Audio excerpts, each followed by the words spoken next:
जोहार, मैं आनंद कुमार और आप देख रहे हैं जनमन की बात। दोस्तों, सरकारी नौकरियों में भोजपुरी, मगही और अंगिका जैसी भाषाओं को शामिल करने के खिलाफ आंदोलन से चर्चा में आए जयराम महतो आज झारखंड की राजनीति में एक बड़ा नाम और बड़ा चेहरा बन चुके हैं। खुद विधायक हैं और अपनी पार्टी को अब पूरे झारखंड में स्थापित कर चुके हैं। दूसरी तरफ बिहार की बात करें तो वहां प्रशांत किशोर बीपीएससी छात्रों के आंदोलन के सहारे राजनीति में मुकाम पाने को आतुर दिखाई दे रहे हैं। लेकिन जयराम महतो की आइडियोलॉजी जहां शुरू से ही बिल्कुल साफ और स्पष्ट रही है और वे झारखंड और झारखंडियत की बात करते हैं, उनके शोषण, पलायन, विस्थापन की बात करते हैं, वहीं प्रशांत किशोर एक रणनीतिकार के रूप में तो राष्ट्रीय स्तर पर बड़ी पहचान रखते हैं। लेकिन बिहार की राजनीति में उनकी भूमिका क्या होगी, इसका अंदाज़ा अभी लगाना मुश्किल है और ये कयास लगाए जा रहे हैं कि क्या प्रशांत किशोर बिहार में वही काम कर पाएंगे जो झारखंड में जयराम महतो ने करके दिखाया है।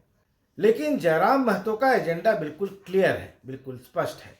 वे झारखंडी पहचान, भाषा और अधिकारों के मुद्दे पर स्पष्ट और आक्रामक हैं, जिससे वे जनता का, खास करके युवाओं का विश्वास जीतने में कामयाब हुए हैं।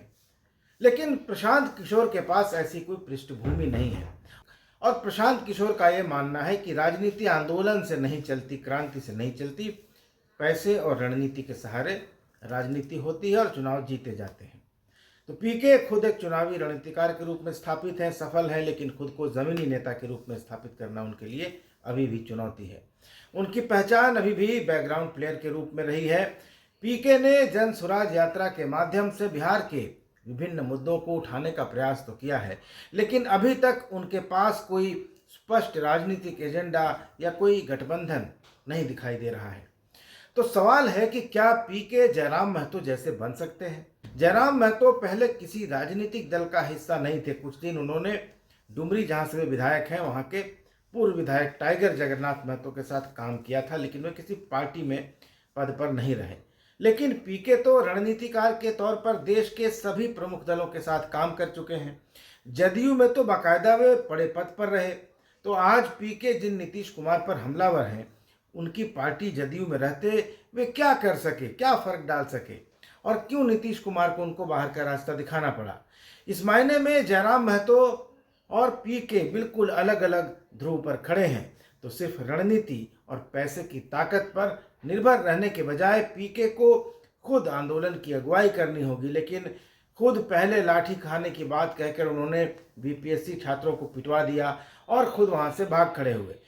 ऐसे में बिहार जैसे राजनीतिक रूप से जटिल राज्य में पीके क्या जयराम महतो की तरह छवि बना पाएंगे और आने वाले चुनाव में कितनी सफलता हासिल कर पाएंगे?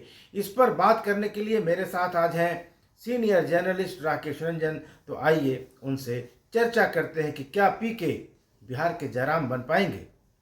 झारखंड की राजनीति में जयराम महतो का उदय हुआ और जी जयराम महतो चुनाव में भले एक सीट जीत पाए, अपनी सीट, लेकिन 25 सीटों पर उनकी पार्टी या उनके उम्मीदवार 25,000 से ज्यादा वोट लाए।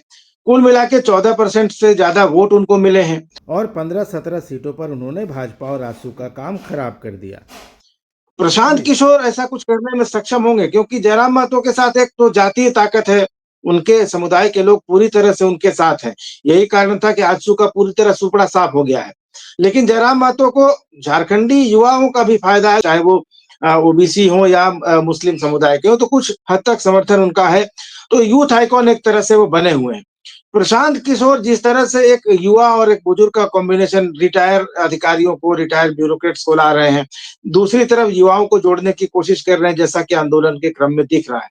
लेकिन तो क्या वो जयराम महतो जिस तरह से झारखंड की राजनीति में उन्होंने पहले ही चुनाव में एक धमक पैदा कर दी, कुछ बदलाव पैदा कर दिया और खुद भले ही ज्यादा सीटें नहीं ला पाए, लेकिन एनडीए को उन्होंने सत्ता से बाहर रखने में एक बड़ी भूमिका निभाई। तो क्या प्रशांत किशोर ऐसा कुछ कर पाएंगे? और सवाल ये भी है कि प्रशांत किशोर को क्या कहीं ना कहीं से कोई बैकिंग मिल रही है, बीजेपी की तरफ से या लालू की तरफ से, कहीं से कोई बैकिंग है क्या? देखिए, जयराम महतो का जो उभार झारखंड की सियासत में है, तो झारखंड की सियासत में कई ऐसे सवाल थे जिसका जवाब जो सत्ता में जो पार्टियां बैठी थी या जो विपक्ष में बैठे थे वो नहीं दे पा रही थी। जो भी मुद्दे थे, वो 32 का खतियान हो, नियोजन नीति का और भी जो तमाम मुद्दे हो, तो अब तक तो भटकाने अटकाने का ही मामला चल रहा था। और जो भी पक्ष में थे या विपक्ष में थे, सब लोग तो चर्चा करने वाले थे। भाजपा को छोड़ दीजिए, वो ठीक है 32 का खतियान नहीं कर रही थी, रघुवर दास कुछ नीति लेके आए थे कुछ थी, लेकिन आसू वाले सुदेश महतो तो कर ही रहे थे। वो कभी सहूलियत से निकाल लेते थे बाहर, कभी फिर बस्ता में रख देते थे। जेएमएम तो कर ही रही थी, प्रस्ताव वगैरह पारित करके तमाम बातें। तो लोगों को लग रहा था कि नहीं भाई, अब इन लोगों से कुछ मिलना जाना नहीं है। और फिर जो जातीय समीकरण है जो सुदेश महतो का, तो वो तो लगभग अब सुदेश महतो जो माने नहीं माने, लेकिन यह तो है ना कि खुद भी चुनाव हारे हैं और उनकी तमाम चीजें हैं। तो इनका जुड़ाव जो है, वो जो कुर्मी मतों का हो या कुछ हो, जो जातीय गोलबंदी हुई खासतौर से, और जो युवाओं का है, शुरुआत में जो लोकसभा चुनाव हुए थे उससे ही कुछ नतीजे दिखने लगे थे, तमाम चीजें हो रही थी। आर्थिक संसाधन की बात होती है तो स्वाभाविक है, जयराम कहां से ला रहे थे, क्या कर रहे थे, नहीं कर रहे थे, लेकिन कुछ वैसा बहुत बड़ा कुछ नहीं दिखा रहे थे जिससे यह लगे कि उनके पीछे बहुत बड़ी पूंजी लगी हो, कोई ताकत लगी हो। लेकिन प्रशांत किशोर तो खुले, जबकि ऐसा भी नहीं है कि उनके पीछे कोई नए लोग होंगे। अब हमारे पास तो कोई प्रमाणिक जानकारी नहीं है, और चुनाव कर रहे थे तो जरूर कुछ है। अभी तो विवाद में भी आए कि कहां से पैसा आया, क्या हुआ नहीं हुआ। नकारात्मक सकारात्मक बातें हैं, लेकिन प्रशांत किशोर की जो सियासत रही है और उनकी जो पहचान रही है, प्रशांत किशोर जयराम महतो की तुलना में कभी जमीन से तो जुड़े रहे नहीं है। जो एक छवि बनी जयराम महतो की, और एक युवा है, चलो इसको आगे बढ़ाओ, क्योंकि झारखंड में जो भी लोग आगे बढ़े हैं वो लोग तो बहुत मालामाल हुए, कुछ बन गए, तमाम चीजें हो गई, हम लोग को कुछ। एक तो चर्चा में भी आए वो भाषा आंदोलन, जो सरकारी नौकरी में जो मगही, अंगिका और मैथिली को शामिल कर दिया गया था, उसके खिलाफ में आंदोलन से चर्चा में आया, और लगातार वो झारखंड के मुद्दे उठा रहे हैं। चाहे सरकारी नौकरियों का मुद्दा हो, विस्थापन का मुद्दा हो, पलायन का मुद्दा हो, यहाँ जो केंद्रीय कंपनियां हैं पीएसयू, उनका जमीन अधिग्रहण का मामला, ये सब मुद्दे उठाते रहे। लेकिन प्रशांत किशोर अभी अब वही मुद्दे उठाना शुरू किया उन्होंने। आज भी मैंने देखा कि कह रहे हैं कि बिहार में सरकारी नौकरियों में डोमिसाइल लगाया जाए। तो कहीं ना कहीं लग रहा है कि उनको भी जयराम महतो से कुछ प्रेरणा मिली है। नहीं, वो तो है ही है ना। जैसे जयराम महतो को लेकर के भी अब जो असहज बातें हो रही है, चुनाव से पहले ठीक है, वो पटक देंगे, फोड़ देंगे, दामोदर में फेंक देंगे, कहा कर देंगे, तो ये सब करते रहे हैं। लेकिन आज के तारीख में विधायक हो गए और फिर उसी तरीके से कह रहे हैं, तो उनकी आलोचना भी हो रही है ना कि आप विधानसभा में भी बैठिएगा, आप किसी अधिकारी को यह कह के धमकाइएगा कि भैया हम माननीय विधायक हैं, आप जानते हैं हम विधायिका का हिस्सा है, तो हम कानून वगैरह बनाते रहते हैं, तो थोड़ा आप कानून का ठीक से पालन करिए। और फिर उसको दूसरे ही तरीके से भी नसीहत देने लगते हैं, समझा रहे हैं। तो ये जो कानून तोड़ने की बात है, तो इस तरीके से तो प्रशांत किशोर भी कर रहे हैं ना। जो पहले बार जो बीपीएससी छात्रों को पिटवाया उन्होंने, वो भी कानून तोड़ के ही पिटवाया था। अभी भी जो अनशन कर रहे हैं, तोड़ के ही पिटवा रहे हैं। तो देखिए, दोनों में जो साधन की सूचना का मामला होता है ना, जो प्रशांत किशोर गांधी की बात करते, तो गांधी कहते थे कि हमको जिस रास्ते पर चलना है और उसके लिए जो साधन चाहिए, तो उस साधन में कुछ सूचिता भी होनी चाहिए। अब इस रूप में देखिएगा तो गांधी जी, ऐसा तो नहीं है कि गांधी जी का भी नेतागिरी बिना पैसा का चलता होगा, वो भी तो कहीं आते जाते ही होंगे ना। आज जो राजनीति हो रही थी लाखों करोड़ों की हो रही होगी, उनके समय 100,000 की होती होगी।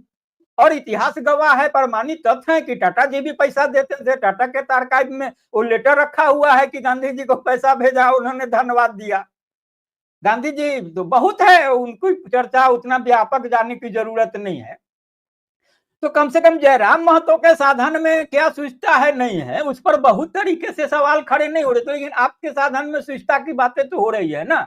आप जो आए हैं, अब आप कानून तोड़ रहे हैं, आप बैठे हुए हैं, जो कह रहा है कि अनधिकृत इलाका है, वहां 144 लगा हुआ है, आप जाके वहां अनशन कर रहे हैं, यह कहते हुए कि भाई जनता का शासन है, सब कुछ तो जनता का है, तो जनता का मन है कि हाँ हम बैठेंगे, बिना अनुमति का भी तो हम बैठेंगे। तो ये तो जयराम स्टाइल की बात हो गई ना, जो कर रहे हैं वह कर रहे हैं, वही क्रांति की बात है। तो अब तक तो प्रशांत किशोर कहते थे कि दुनिया में अब तक कोई क्रांति हुई ही नहीं है, एक फ्रांस की क्रांति को छोड़ करके। वो तो भारत के आजादी के आंदोलन को भी क्रांति नहीं, माने बदलाव नहीं मानते हैं, वो जेपी आंदोलन को भी नहीं मानते हैं। वो तो कहते हैं बस पैसा है, सब कुछ है, तो पैसा कहाँ है तो बताते हैं।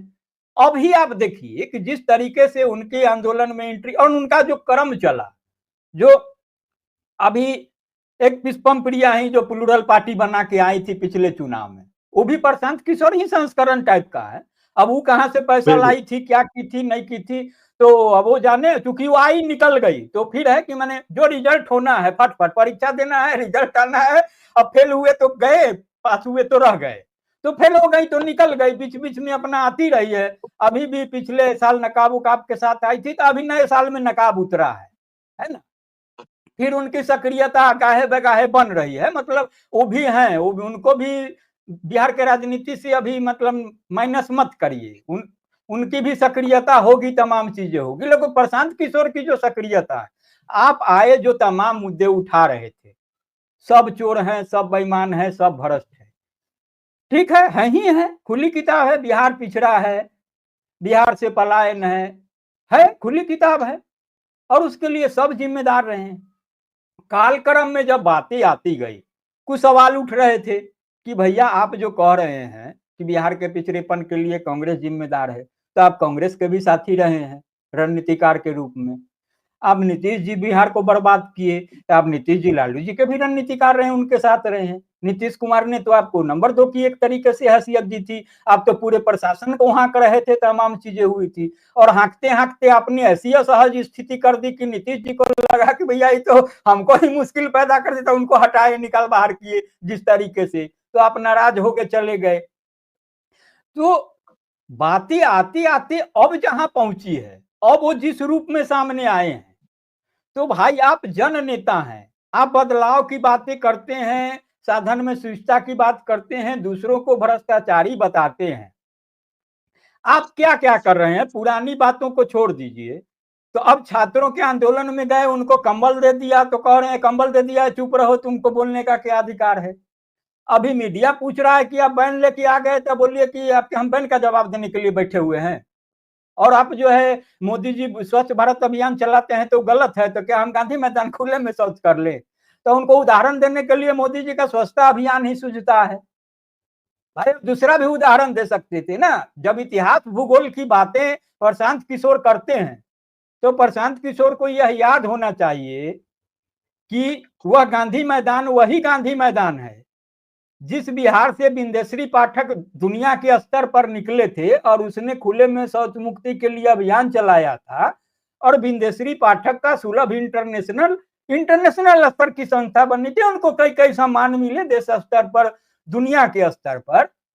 उनका जो पहला बड़ा प्रोजेक्ट था उसी गांधी मैदान के दक्षिण में था, और उन्हीं के प्रोजेक्ट से जो बिजली भी पैदा हुई थी, बिहार में सबसे पहले गांधी मैदान के चारों तरफ जो लाइट लगी थी वो उसी प्रोजेक्ट से लगा था, जहां रोशनी चली थी, और बदलाव मैंने खुले में शौच का जो आंदोलन था उसकी सफलता से ही बिजली पैदा हुई थी, और उससे वहां रोशन हुआ था।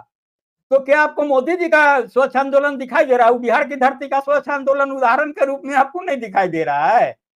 तो आप इतिहास की बातें करते हो तो समझ, आप बिहार संवारने आए हैं ना, आप देश संवारने नहीं आ रहे हैं, आज आप बिहार की बातें कर रहे हैं, तो आपको उदाहरण बिहार से नहीं मिल रहा है। बिहार के तमाम भ्रष्टाचारी नजर आ रहे हैं, बिहार के तमाम चोर नजर आ रहे हैं, सब चोर ही हैं राजनीति में।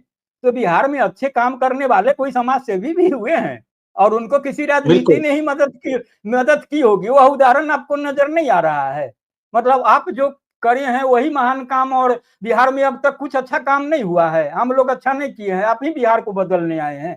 इसी बिहार में अभी भी आईपीएस जो है वो अभियान चला रहे हैं इंस्पायर बिहार करके, हो सकती है उनकी भी राजनीतिक महत्वाकांक्षा हो, विकास वैभव होते हैं, उनकी भी राजनीतिक महत्वाकांक्षा होगी, हम इसको खारिज नहीं कर रहे हैं, लेकिन वो कहाँ कर रहे हैं, कुछ नहीं करो, काम नहीं कर रहे हैं, घूम घूम के लोगों को जगा रहे हैं, ऐसे पढ़ो ऐसे तैयारी करो। बिहार में बदलाव नहीं हुआ है। आप आज उदाहरण दिया जाता है सुपर 30 का, सुपर 30 को खड़ा करने वाले कौन लोग थे? आईपीएस अधिकारी थे, अभियानंद थे, ठीक है, उसके जो संचालक थे उन्होंने तो बदला ना। अगर आज के तारीख में ठीक है पूंजीवादी बात होती है, कोचिंग सेंटर खुलना, उसके जो सुपर 30 के जो हैं संचालक, वो ठीक है, वो भी अलग भी कोचिंग करते हैं, करोड़ों कमाते हैं, उनकी बदनामी भी हो सकती है, लेकिन 30 आदमी को भी तो अगर तैयार किया मुफ्त में तो किया है ना, उसी बिहार ने किया है ना। अभयानंद भी रहमानी चलाए, तमाम चीजें किए, उन्होंने सरकारी सेवा में रहते समय निकाला।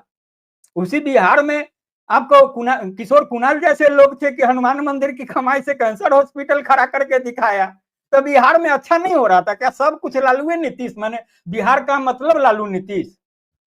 और भी लोग हैं, तमाम चीजें हैं, तो उदाहरण भी दीजिए। तो कहीं ना कहीं कहता है ना कि सच जो है वो जुबान पर आ जाता है। तो राजनीति में एक जो इशारा लोग उनके विरोधी जो करते हैं कि कहीं ना कहीं भाजपा से ही गाइडेड है, तो उस तरीके से भी है। और अब चर्चा तो चल रही है ना सर।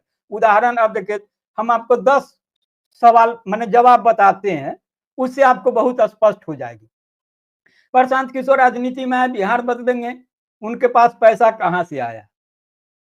अभी जो बैन आया उस पर चर्चा ही आगे बढ़ाते हैं। अभी वह प्रशांत किशोर के गांव गांव में संगठन खड़े हो रहे हैं, उनका आई पैक का है, उसके स्टाफ बहाल हो रहे हैं, तमाम चीजें हैं, उनका वेतन सैलरी किस रूप में हो रहा है और उसका राजनीति में किस रूप में काम हो रहा है, इस्तेमाल हो रहा है।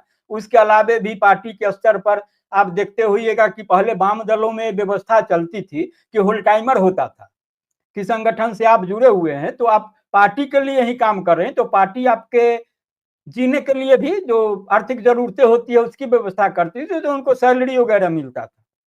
तो ये कर रहे हैं, उस तरीके से कर रहे हैं अपना व्यवस्था, तमाम चीजें हैं, गाड़ियां दौड़ रही है, बहुत कुछ है। अभी भी गांधी मैदान में चर्चा भले वो बैन की हो रही हो, लेकिन गांधी मैदान में जो अत्याधुनिक वाहन खड़े दिख रहे हैं गांधी मैदान में, तो आज के तारीख में गांधी मैदान घूमने वाले वो अनशन कम देख रहे हैं, वो गाड़ी उड़ी जो काफिला है वो ज्यादा देख रहे हैं। तो जरूर है, पैसा आ रहा है, प्रशांत किशोर भी कहते हैं पैसा आ रहा है। अब इनकी जो छवि बन रही है और इनके बारे में जो संदेश जा रहा है, कहा जा रहा है कि 2015 में ये नीतीश लालू के संगतिया थे, साथी थे, उनको कर रहे थे चुनाव में मदद। तो आप आश्चर्यचकित न होइए, इनको पैसा आया है तो लालू जी 950 करोड़ तो खा के बैठे हुए थे सिर्फ चारा घोटाला में, तो हो सकता है कुछ दिए होंगे उनको। मैंने हम आरोप नहीं लगा रहे हैं, जो चर्चा राजनीति और जो कहीं चीजें बातें सोशल मीडिया प्लेटफॉर्म पर आ जाती है, कहां से आ जाती है, तो पैसा कहां से आ जाती है, तो सोशल मीडिया पर जो चटखारा लिया जाता है या जो बातें कही जाती है। तो उदाहरण दे रहा है कि तो लालू जी के भी, नीतीश जी के भी साथी रहे हैं, तो चारा घोटाला वाला उनको पैसा मिला होगा, वो जमा करके रखे होंगे, उसी के सूद से ही कर रहे हैं। अभी अभी जब चुनाव नजदीक आएगा तो वो मूड वाला भी निकालेंगे, खर्चा उर्चा करेंगे। तो ये बैन है तो क्या हो गया? कोई कह रहा है कि 5 लाख का किराया बता रहे हो, तो कोई कह रहा है 5 लाख तो बहुत बता दे रहे हो भाई, ऐसा थोड़े होगा, 5 लाख में तो प्राइवेट जेट आ जाएगा एक दिन के लिए। अब विषय कहां जा रहा है और प्रशांत किशोर कहां जा रहे हैं, उनके मुद्दे कहां जा रहे हैं और बिहार की राजनीति कहां जा रही है? कुछ लोग कह रहे हैं कि जो है मुकेश सहनी भी लेके आए थे 5 करोड़ का बस, तो पीके तो बड़ी चीज है भाई, प्रधानमंत्री बनाए हैं, मुख्यमंत्री कितना कितना बनाए हैं, कई बेचारे बहन लेके आ गए, तो क्या जुल्म हो गया, नहीं हो गया? प्रशांत किशोर को इतना कमजोर कैसे मान लेते हो? नया जमाना के अनशनकारी हैं, तमाम चीजें हैं। कोई केजरीवाल से तुलना कर दे रहा है, बोल रहा है कि भाई बिहार के आम आदमी बनना चाहते हैं, दिल्ली के तो आम आदमी केजरीवाल, वो कौन शीश महल क्या क्या किए थे, जिनसे तो प्रधानमंत्री तक को बहुत कहें कि एक तरीके से जलन हो रही है। वो कह भी रहे हैं कि हम भी चाहते तो हम भी शीश महल बना लेते, लेकिन क्या करें, नहीं बना पाए। वो प्रहार कर रहे हैं आरोप प्रत्यारोप के रूप में, क्योंकि चुनाव है दिल्ली में, तो इस तरीके से बात हो रही है। कोई लोग कह दे रहा है कि 8,000 करोड़ के प्लेन से मोदी जी उड़ रहे हैं भाई, तो उन्हीं का बी टीम है प्रशांत किशोर जी, कई बेनिटी बन लेके अनशन पर बैठ गए थे, कौन जुलुम कर दिए? तो जो चर्चा हो रही है, जो बातें हो रही है, जो छवि बन रही है, फिर कोई यह कह रहा है कि भाई नीतीश जी के साथ मिल करके यही नारा बनाए थे, माने एक नीतीश जी का भी एक संकल्प था कि बढ़ चला बिहार अभियान बनाए थे, ठीक है ना? तो बातें बिगड़ गई, 500 करोड़ का अभियान था कि उस अभियान को आगे चलाएंगे। उसके खिलाफ रिट याचिका दायर हो गई हाई कोर्ट में। वो रिट याचिका दायर करने वाले कौन थे, क्या थे, उनसे किनकी क्या हमदर्दी है, नहीं है? नीतीश जी तो खुले उनके साथी हैं आज के तारीख में, जो केस कोर्ट कचहरी में जो ले जाने वाले लोग थे। कोई अब उनको विशुद्ध कारोबारी कह दे रहा है, कोई नौटंकीबाज कह दे रहा है, पप्पू यादव क्या क्या कह दिए, वो पप्पू यादव को क्या क्या कह दिए। आप आके भी अब तुम तरह का मीडिया को भी कर रहे हैं, तुम सवाल पूछने वाला कौन है? वही मीडिया के चैनल में जाके बैठ के आप ज्ञान दीजिए तो बड़ी अच्छी बात है, और हल्का ज्ञान आपसे वो मीडिया अगर लेना चाह लिया तो बहुत गलती हो। तो वो भी ठीक है, वो भी राजनीति की जो गिरावट है, जो सुस्ता की बात है वही है कि आपको लगता है कि मीडिया ठीक है सर, अर्थ के बल पर तमाम चीजें चलती है, तो हम भी जो कह रहे हैं वही सुने वही दिखाए। जन सरोकार से सवाल नहीं है, तमाम चीजें हैं। तो ये सब तरीके से बातें आ रही है और बातें धीरे धीरे खुल रही है, और जहां तमाम सवाल पीछे छूट जाए और उन सवालों से जो जवाब निकले और सवाल बनता जाए, तो वही तो राजनीति है और यही राजनीति करती है ना। तो उसमें तो सब कुछ जाहिर धीरे धीरे हो ही जा रहा है ना, कि कहाँ से ला रहे हैं, बिल्कुल। क्या कर रहे हैं, नहीं कर रहे हैं। जी तो चलिए, अब तो सब कुछ धीरे-धीरे ज़ाहिर हो ही जाएगा और जैसे-जैसे चुनाव नज़दीक आएगा, बहुत कुछ चीज़ें और सामने आती जाएँगी। आपका बहुत-बहुत धन्यवाद। और दोस्तों, ये वीडियो अगर आपको अच्छा लगा हो, तो इसको ज़्यादा से ज़्यादा लाइक कीजिए, शेयर कीजिए और चैनल को ज़रूर सब्सक्राइब कर लीजिए। धन्यवाद। नमस्कार।